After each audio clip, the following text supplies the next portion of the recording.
সরকারকে অস্থিতিশীল করার একটা পায়তারা এবং এক শ্রেণীর দুর্বৃত্ত ধর্মীয় সম্প্রীতি সৌহার্দ্যকে বিনষ্ট করার প্রয়াস চালাচ্ছে। এর সাথে আবার গুজবও যুক্ত হয়েছে। ধর্মীয় সংখ্যালঘুর বাড়ি ঘর সম্পত্তি তাদের উপাসনালয়ে হামলা করা এটা গর্হিত অন্যায় এবং এটা নৈরাজ্য সৃষ্টির একটা ষড়যন্ত্র।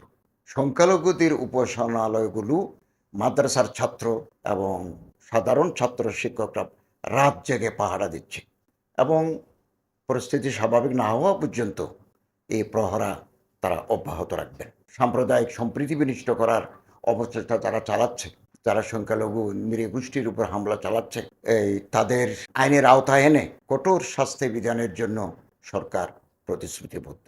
আমরা সংখ্যালঘু ভাইদেরকে আশ্বস্ত করতে চাই বর্তমান সরকার তাদের পাশে আছে এবং দেশের কোথাও যদি কোনো সংখ্যালঘুর বাড়ি ঘর সম্পত্তি অথবা উপাসনালয় আক্রান্ত হয়, আমাদেরকে এটা ইনফর্ম করলে, আমাদের মন্ত্রণালয়কে ইনফর্ম করলে অথবা স্থানীয় ল এনফোর্সিং এজেন্সিস যারা আছে আইন প্রয়োগকারী সংস্থার কাছে ইনফর্ম করলে আমরা তাৎক্ষণিক সাহায্যের জন্য আমরা এগিয়ে যাব।